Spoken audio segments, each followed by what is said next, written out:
This war has brought us pain and suffering and loss. But it's also brought us together.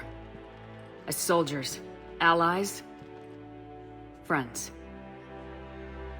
This bond that ties us together is something the Reapers will never understand. It's more powerful than any weapon, stronger than any ship. It can't be taken or destroyed. The next few hours will decide the fate of everyone in the galaxy. Every mother, every son, every unborn child. They're trusting you, depending on you to win them their future. A future free from the threat of the Reapers. But take heart. Look around you. You're not in this fight alone. We face our enemy together, and together, we will defeat them.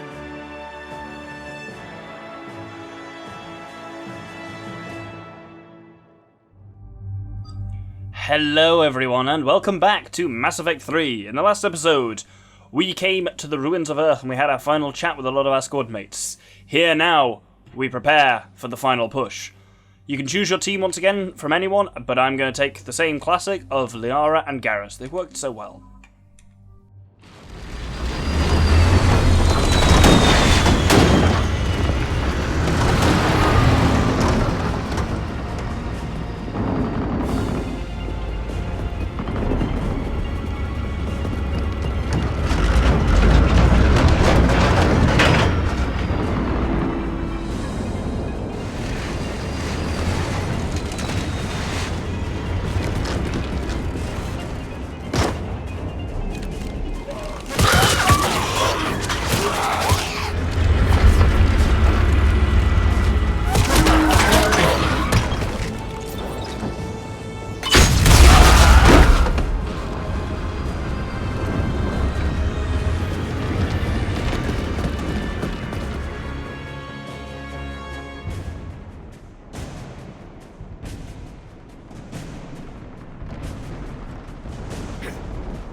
So, our objective is to cross no man's land. I'm going to quickly just get everyone set up on the weapons I want. Looks like we have the element of surprise here, but our allies are crap, basically. Which is a frustrating thing. You can pretty much never do surprise attacks in this. Oh, but you can do the old face explosion, and then dominate that guy while we wait. Oh, but someone's thrown him into the air. Oh well. Someone. Obviously, Liara. Who else would it be? Nope.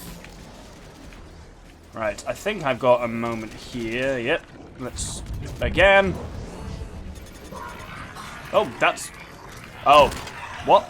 I have no idea what happened there. Oh, no, it wasn't the time to go in. Well, we survived anyway. That's the first we've seen of, like... So you noticed that last cutscene, there were a couple of Krogan there and a couple of Turians? Report in. Artillery companies able through Foxtrot are en route. Roger that. Golf through November, taking up right flank. Pressing forward. That's the first we've seen of the kind of the combined force. We're seeing some Turians and some Krogans in that scene. Otherwise, it's a very kind of human-centric thing, and... Oh no. We'll get onto it in a second. Oh, don't worry, we've got an episode or two to go through it, but I will preface this certainly with... I don't like this mission. At all. A lot of people complained about the ending of this game, and I think a large part of that is that this final mission is generally agreed to be crap. And then whatever you think about the actual ending that follows that, one way or the other, this mission certainly doesn't put me in a good mood to receive something kindly. And I'll get onto my thoughts exactly of it as it goes on. I mean, fuck it, let's start now. Part of it is the Reaper enemies. They're interesting enough, but not enough. They're interesting, but not enough, is what I should have said. Because you... How the hell we're supposed to take down a destroyer with tanks? Phalanx missiles can do a fuck ton of damage. If you say so, cut the chatter. You heard the Admiral. No retreat. Ah yes, one of those rare F-bombs in this game. They are certainly there. Right, oh, here we go, Harvester. So, you don't have to kill this Harvester, but it's fun. And we can do it easily enough. And I can show off a little glitch here, which I'm going to be using quite a lot this episode. Note, go invisible, shoot, and then just as you shoot, fire off and incinerate. And now I'm recharging, but only recharging from the Infiltrator's Cloak. If you're in the scope of Infiltrator's Cloak on, you can... Oh, bloody hell. You can fire up a power successfully before the Infiltrator's Cloak wears off, and then you can essentially have 2 powers active at once. There is an upgrade that does that for Infiltrator's Cloak, but I don't have it. Oh, is that a Banshee? Shit-ass. Yeah, I'll be using that quite a lot to get some extra hits on people, because it basically means you can sniper them, and then also, if there's something armoured, hit them with a quick... Ooh, there we go. With a quick incinerate to follow up. Then here we probably should warp with the Yara. Now we've got that nice kind of like amplification thing with Garrus. It says target protected by armor, but we can actually concussive shot his armor because Garrus is wearing armor-proof. Wearing armor-proof. He's not wearing armor-proof. He's using armor-piercing rounds, which is real handy. My increased thingy is really handy there. Increased headshot damage from the Kai Lang head that I'm wearing. That should be enough to take it out. Yeah, brilliant. But yeah, fighting through the Reaper enemies that... Fire from the second story. Request assistance. We'll try to clear the building. There's only a couple of types of them, and they get a bit boring. And one thing I'll say is, well, you know, what the hell killed me? I was fine. I'm shocked by that. The building. Oh, at least it respawned me right here, except everyone's dead now. All very strange. But yes, I don't like the design on this mission visually. I really thought that it was going to be like... that it was going to look a bit more interesting, but it's a lot of just like, you're fighting through blue, broken rubble, and it's... Shot and Bravo are taking heavy fire. It's often quite difficult to kind of know where you're necessarily supposed to be going, because everywhere looks really samey in this, I feel. I mean, don't get me wrong, I can usually tell. It's not like I get genuinely lost, but it's not the most exciting of... Oh no. Heard that a second too late. Well, let's fire some of these. Nope. Need something a bit harder hitting, I think. Sniper rifle, sniper rifle, sniper rifle. There we go. And invisible, please. Thank you. Let's take out one of them. That's good. And that little bonus incineration thing. Oh, it's very handy. Warp it, please, Liara. And I'll take another shot. Look at that. 2 brutes taken out with ease. I do enjoy quite how good we've got at fighting brutes, but between sniper and incinerate, I personally, Shepard, has always been good at anti-armor. And having warp, and especially now having concussive shot, being able to do armor damage. We're in a good way. Yeah, I'm working on it, alright? Which brings me on to my next thing about this. Most of the discussion of the kind of like radio chatter and stuff like this you have in this mission are just with random Marines, who even by the subtitles are just named Marine. Okay, perhaps my expectations were a bit high. I'll be honest, that's a real risk, and I will accept that. But what I was really expecting this to be was like a better version, or at least a bigger version, or just another version, quite frankly, of the suicide mission. Because you have all those final conversations with the Mass Effect 2 squad mates. You know a lot of them are here, like Jack says she's south of the position, Grunt's there as well. They're all involved. And I really thought this would be a thing where, you know, you get to make decisions with them and kind of plan and go through, but no, instead the game kind of keeps you plugging through large areas of relatively samey-looking stuff, and it's like, it introduces a bugger! Fuck off. It introduces quite a few new characters, like Major Coates. Eyes peeled. The buildings will give us some cover, but it gives them a place to hide. Roger that. Like, it's like characters like Major Coates that literally only appear now unless you literally just watched the first trailer for this game. Maybe he's in, like, the comics and shit like that, I don't know, but I do find that irritating that it's like you're expected to care about this one. It's like the game spent 3 games setting up characters who you care about, none of whom are involved in this at all, and instead you're just left kind of plugging along, and it is frustrating. This is probably one of the longest, it is the longest single combat mission in the game, of just a lot of persistent fighting, but for all of that, it's not very interesting. This is Echo Company. There's not enough room to maneuver the tanks in here. Backtrack if you have to, but find another route ASAP. Acknowledged. Yeah, it's not very interesting, and when it is interesting, and when it's challenging like for the wrong reasons, because it's basically just like, oh, we need to make this difficult, so let's throw fucking 6 brutes at them simultaneously. You think I'm joking? We'll see that. But it's like, it feels like annoying difficulty, and it's like, I get they're trying to go for, you know, final battle against wave after wave of Reaper troops, but the fact that you're just doing it with a load of, like, literally unnamed, like, Alliance Marines feels really annoying. It's like they could have made this count. They could have made it, or they could have given it a lot cooler of a feel, but it does feel rushed. We'll see more about it, obviously. We'll definitely see more about it over the coming episodes. But by and large... Contact! This is Delta! We're being overrun! What's your location? God damn it! What's your location? Ah! Helpful. Oh, this guy's got a bit close. Back you go. Well, sideways. That's not the direction I expected him to go, though. I suppose Garrus is not where I thought he was, so that'll be why. Oh, he's someone else's problem now. I think we're looking pretty good here. Oh, no, we're not looking pretty good at all. Yes, we are. No, we're not. Yes, we are. We're fine. We're fine. Oh, there's a Marauder here. I do enjoy this Talon as just being a handheld shotgun. Brings me back to what I was saying a couple of episodes ago about why the Disciple is crap, 'cause it's just completely outclassed by a lighter and more powerful weapon in the form of the Talon.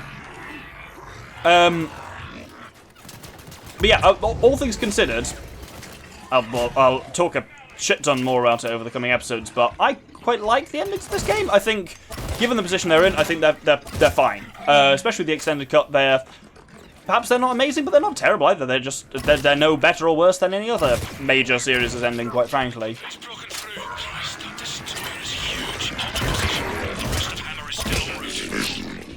But like, I definitely think a big part of why people might not like the ending is how crap this mission is.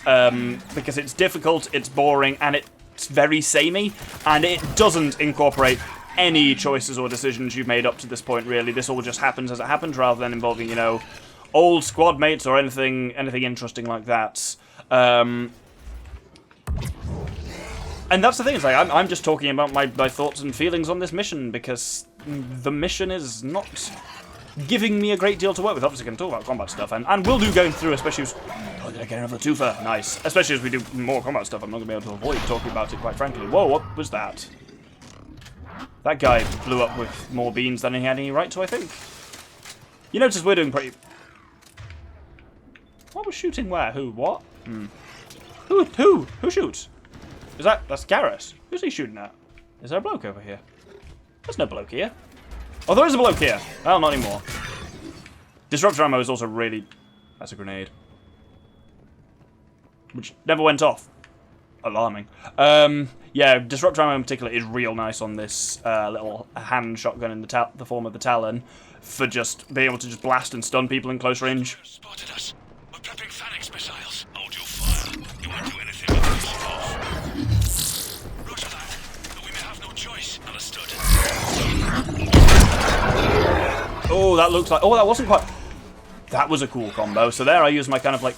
Oh, well, it didn't quite pay off, but there we go. Destroyer. Just took out half our company. Firing remaining missiles. Any effect? Negative. Can't get a log. Something's messing with our guidance. Let's zap these dudes. They're all together.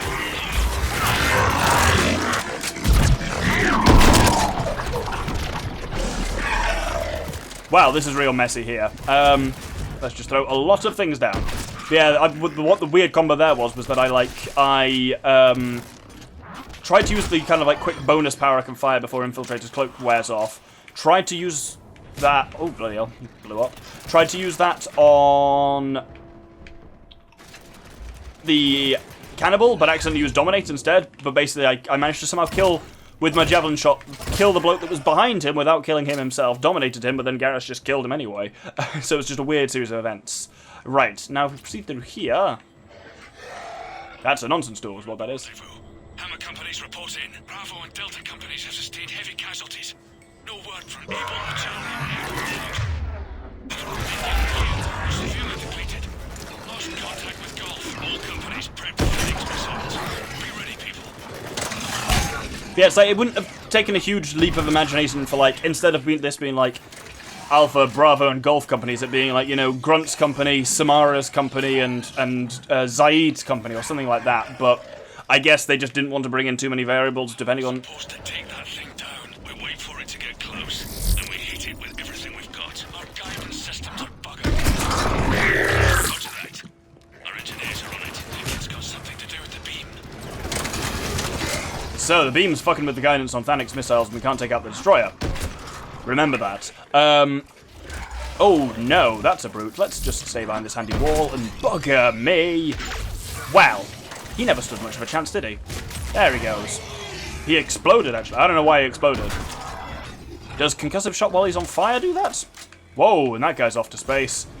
We're getting pretty good, aren't we? But yeah, I guess they just didn't want to draw in like too many variables from too many different things. It's like, you know, what if these characters were dead in Mass Effect 2 or something like that? They've got to come up with replacements for them. But you know what? If you can do that for the for like random missions around Mass Effect 2, you can Mass Effect 3 even. You can pull that in for the final mission, surely. Be prepared as you walk through this alleyway.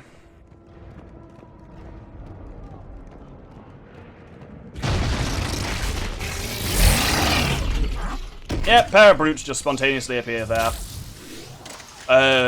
What? Did we kill him? Is he dead?